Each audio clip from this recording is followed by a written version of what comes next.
magandang umaga, maganda, gwapo, miga. Salamat po. Nandito na naman ako. Salamat Panginoon at sa aking Holy Spirit. Salamat Panginoon at sa aking Holy Spirit. At ito ang binigay sa akin ngayon. Babasahin ko ngayon sa inyo. Sana makinig kayo. Nasa ano ako? Jeremias. Si Jeremias ay bumili ng bukid sa Anatot.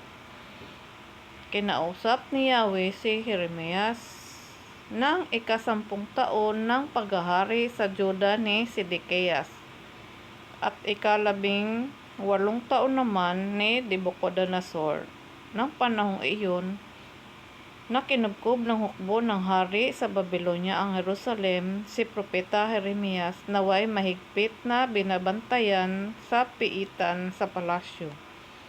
Ipinabibilanggo siya ni Haring Sedekias dahil sa kanyang ipinapahayag, sabi niya, "Ito ang ipinapasabi ni Yahweh, ipasasakop ko ang lungsod na ito sa hari ng Babylonia. Si Haring Sedekias ay hindi makaliligtas sa mga Kaldeo at hinaharap sa hari ng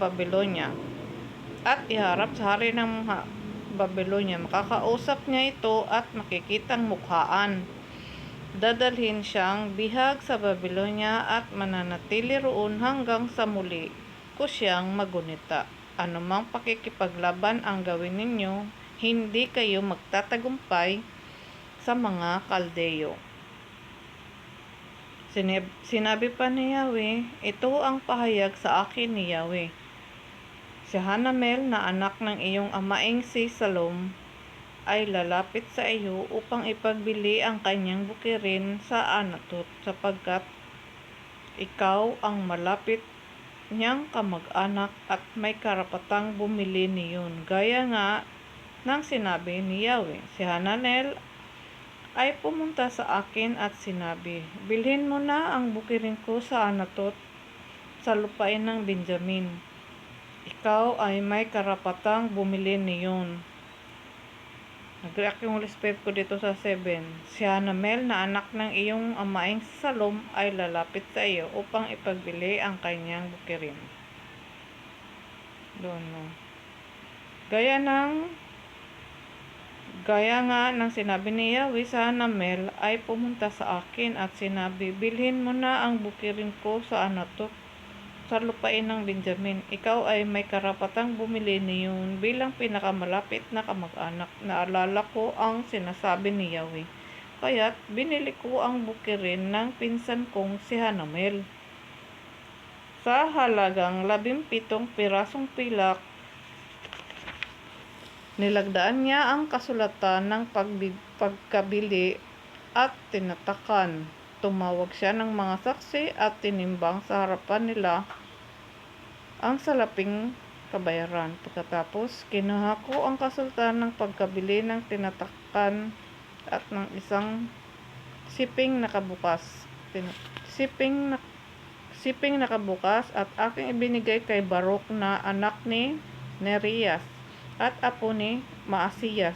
Ito'y nasaksihan ni Hanamel ng mga saksing lumagda sa kasulatan ng pagkabili at ng mga Hudyong nasa kwartel ng mga bantay.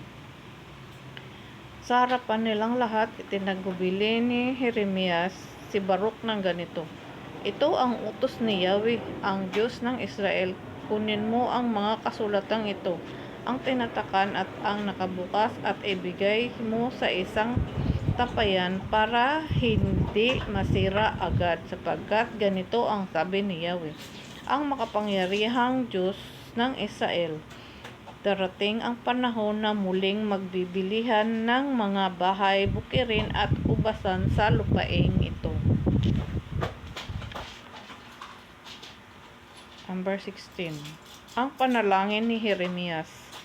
Nang maibigay na kay Baruk ang kasulatan ng pagkabili, si Jeremias ay nanalangin, "Yahweh, nilikha mo ang kalangitan at ang sanlibutan sa pamamagitan ng iyong kapangyarihan. Walang bagay na mahirap para sa iyo, ika'y nagpapamalas ng kagandaang loob sa libo-libo, ngunit pinarurusahan mo ang mga anak dahil sa kasalanan ng mga magulang. O dakilang Diyos na ang pangalay Yahweh, dakila ang iyong mga panukala at kahanga-hanga ang mga gawa mo. Nakikita mo ang ginagawa ng lahat ng tao at ginaganti ang bawat isa ayon sa kanyang pamumuhay at gawa. Gumagawa ka ng mga tanda at kababalaghan sa Ehipto. At hanggang ngayon patuloy kang gumagawa ng mga kababalaghan sa Israel at sa ibang mga bansa. Ano pat kilala na ngayon ang pangalan mo sa lahat ng dako. Inilabas mo sa Ehipto ang iyong bayang Israel kasabay ng mga tanda at kababalaghan. Ikaw ang nag-aakay sa kanila sa pamamagitan ng iyong lakas at taglay na kapangyarihan. Ibinibigay mo sa kanila ang lupaing ito na dinadaluyan ng gatas at pulot, gaya ng ipinapangako mo sa kanilang mga ninuno. Pinasok nila ito at sinakop, ngunit hindi tila tinalima ang iyong utos na namuhay naman ayon sa iyong kautusan. Hindi nila ginanap ang alinman sa mga utos, kaya nga pinahatdan mo sila ng lahat ng kapahamakan gaya nito. Sasalakay na ang mga Kaldeo, marami ang masasawi sa labanan, sa gutom at sa salot. Ang lungsod ay mahuhulog sa kamay ng kaaway. Matutupad na ang lahat ng iyong sinasabi. Ngunit ikaw ang nag-uutos sa akin, Yahweh, na bilhin ko sa harapan ng mga saksi ang bukirin, bagaman ang lungsod na ito ay nakatakdang sakupin ng mga Kaldeo. At sinasabi ni Yahweh kay Jeremias, ako si Yahweh, ang Diyos na lumikha sa lahat ng tao. Walang bagay na mahirap para sa akin. Nandito pala. Kaya nga, tandaan mo ang sinasabi ko. Ibinibigay ko sa mga Kaldeo at kay Haring Nabucodonosor ng Babylonia ang lungsod na ito. Ito'y papasukin ng hukbong Kaldeo at susunugin. Kasamang matutupok ang mga bahay ng mga taong kinapuputan ko, sapagkat ang mga bubungan nila'y ginamit na sunugan ng kamanyang na pansuob kay Baal. Nag-react dito yung Holy Spirit ko, yung sunugan, sapagkat ang mga bubungan nila'y ginamit na sunugan ng kamanyang na pansuob kay Baal, at dito rin ibinubuhos ang mga alak na handog sa ibang Diyos-Diyusan. Sa mulat-mula pa, wala nang ginawa ang Israel at ang Juda kundi kasamaan sa harapan ko. Ano pat nauudyo ka na kung magalit, sabi ni Yahweh.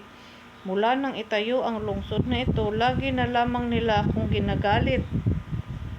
Kaya't lilipunin ko na ito. Suklam na ako sa likong gawain ng mga taga-Israel at Juda, ng kanilang mga hari, pinuno, saserdote, propeta, at lahat ng naninirahan sa Jerusalem at sa Juda.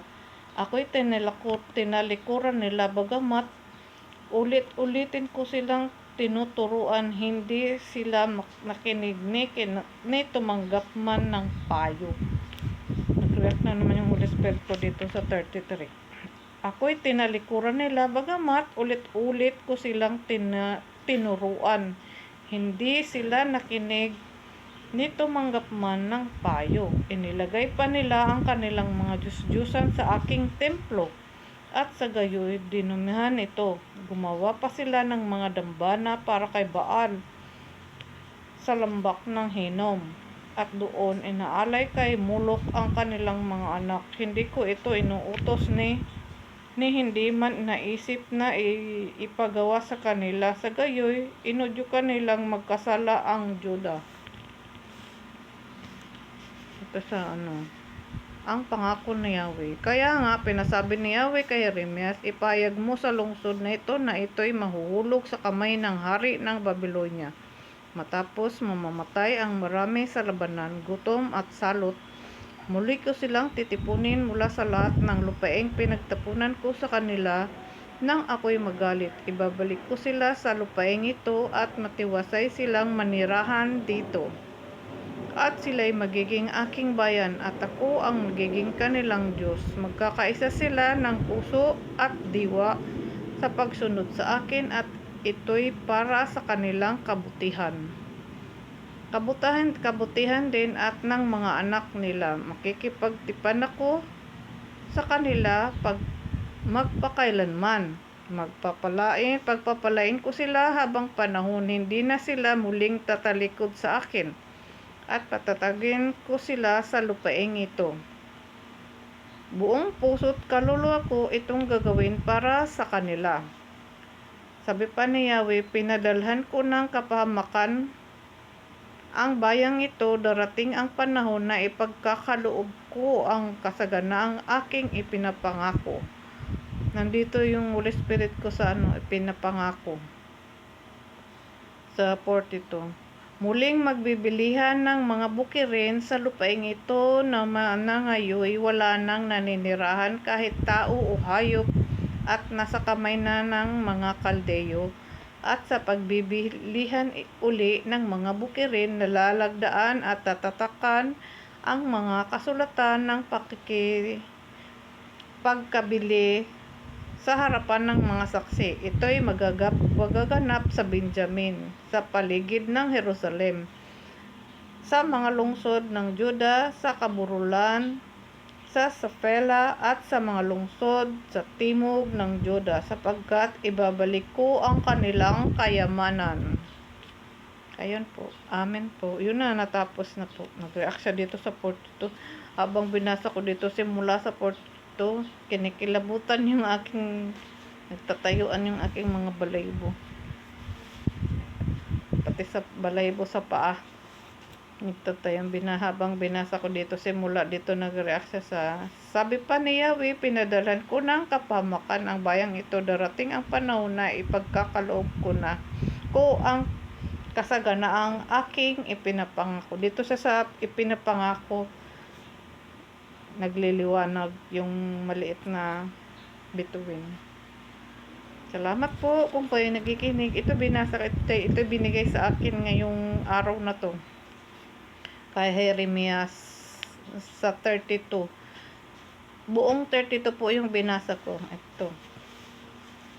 At syempre, dito siya nag-react sa mukhaan. Dito sa umpisa sa mukhaan. Makikitang mukhaan. Dito sa 4. Makakausap niya ito at makikitang mukhaan. Dito sa 4. 4. At saka yung kanina na saan ba yun? At saka itong dito sa 42, yung kanina na forgotten ko. Saan ko yun? Tapos dito siya tumuntong sa mukhaan at sa ipinapangako. Doon po. Salamat po kung kayo nakikinig. Sa ulitin muli. Salamat Panginoon at syempre sa aking Holy Spirit na nagbigay nito. Diyos Ama, ang Anak ay sumasa akin at ang Espiritu ang nagtuturo sa akin ng mga mensaheng ibibigay ko para sa ating lahat. Salamat po. God bless everyone. Naway pagpalain tayo lagi at biyayaan tayo ng kapayapaan. Ipanalangin natin ang bawat isa at ang ating mga karatig bansa na may nagkakagulo. Ipanalangin po natin dahil yan lamang po ang paraan. Ipanalangin natin ang mga nagkakagulo-gulong bansa para tumigil na sila. Salamat po. God bless everyone.